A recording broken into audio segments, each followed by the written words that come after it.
Bonjour à tous, c'est Claire. Bienvenue sur ma chaîne. Je suis contente de vous retrouver aujourd'hui avec une nouvelle vidéo. Je vous présente aujourd'hui une recette de fraises enrobées au chocolat. Ici, on aura du chocolat blanc et du chocolat noir. Vous faites à votre guise. Je ne vous en dis pas plus. Je vous laisse regarder la vidéo jusqu'à la fin. N'hésitez pas à vous abonner à la chaîne si ce n'est pas encore fait et à activer la cloche de notification pour ne manquer aucune de nos vidéos.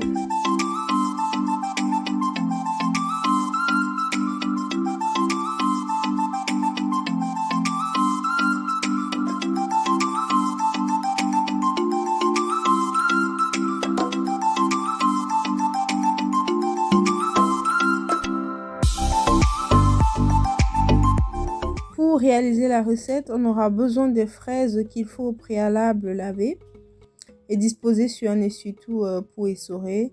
Ensuite, j'ai pris du chocolat blanc et du chocolat noir. Vous pouvez bien évidemment prendre du chocolat au lait ou du chocolat praliné pour plus de gourmandise. On aura ensuite besoin d'un peu d'huile. Ici, c'est l'huile de tournesol, juste pour rendre le chocolat plus brillant. Vous pouvez vous en passer, mais je vous le conseille. Autre chose dont on aura besoin, des cuidons ou des pics solides et des petites caissettes pour disposer les fraises une fois terminées. On aura également besoin du papier sulfurisé, vous verrez par la suite pourquoi, et des petits verres pour pouvoir mettre du chocolat pour tremper les fraises.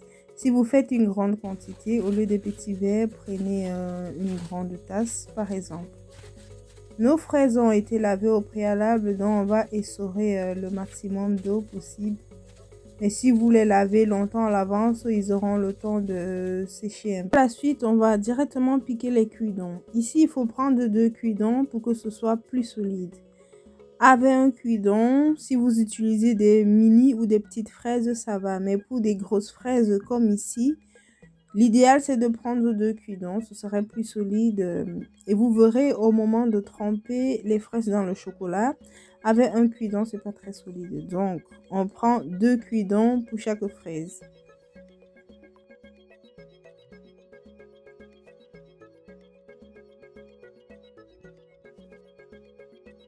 Une fois qu'on a terminé de mettre les cuidons sur nos fraises, on va les mettre de côté, on va directement faire fondre le chocolat.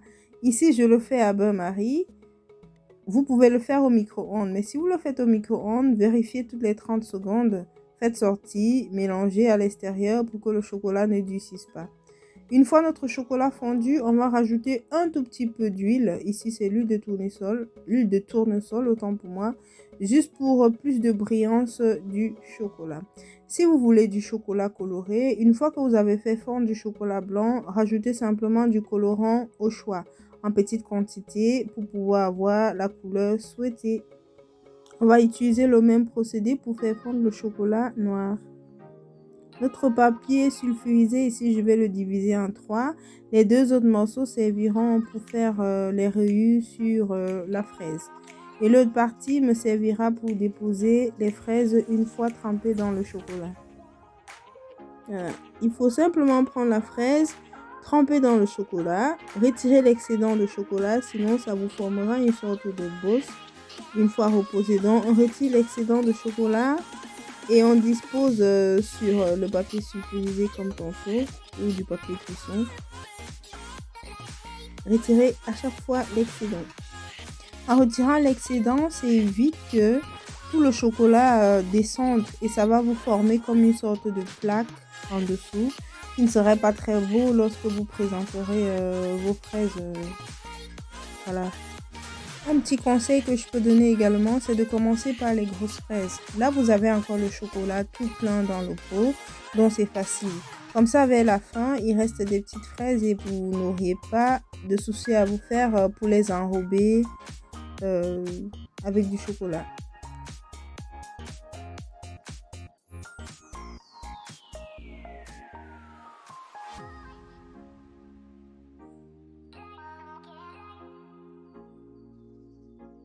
Une fois les fraises enrobées, il faut laisser figer. Donc, vous pouvez le faire à l'avance, la veille par exemple.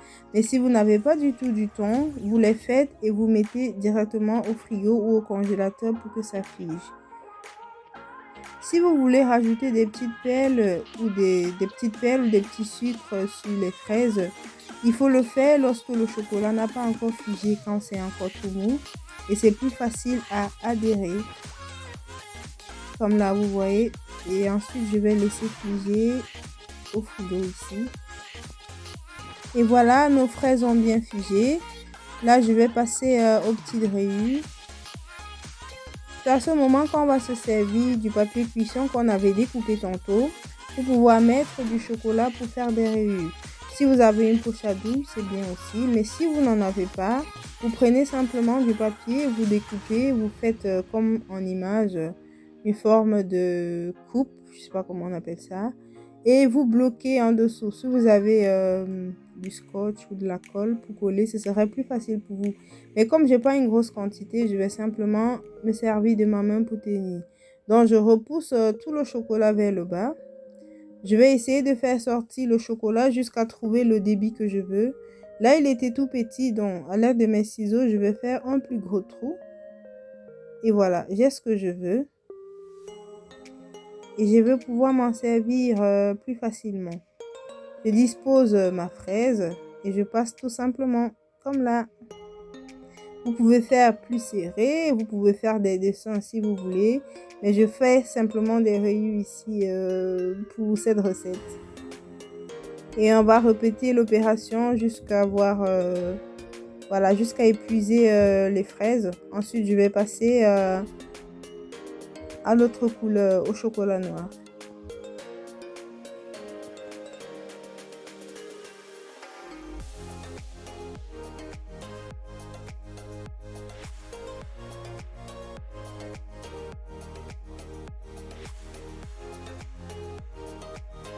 Également, si vous choisissez de décorer autant pour moi, vos fraises, après avoir mis les rayures, c'est le moment. Vu que le chocolat qu'on a disposé pour faire les rayures est encore tout frais, vous profitez pour disposer vos perles, ça collera beaucoup plus facilement.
Voilà, j'avais oublié une des fraises, donc je vais directement le faire, faire les rayures avec du chocolat noir.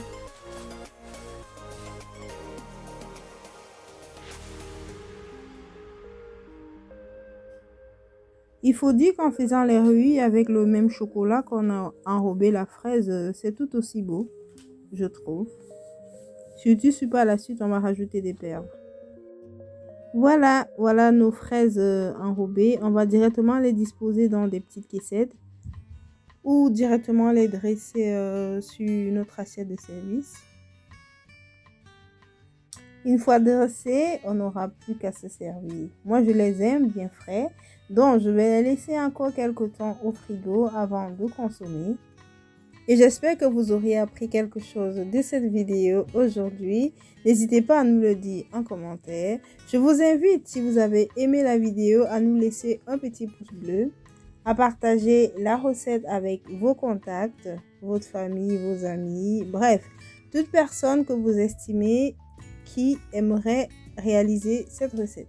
Je vous invite également à vous abonner à la chaîne si ce n'est pas encore fait. Activez la cloche de notification pour ne manquer aucune de nos vidéos. Et je vous retrouve très bientôt dans une nouvelle vidéo.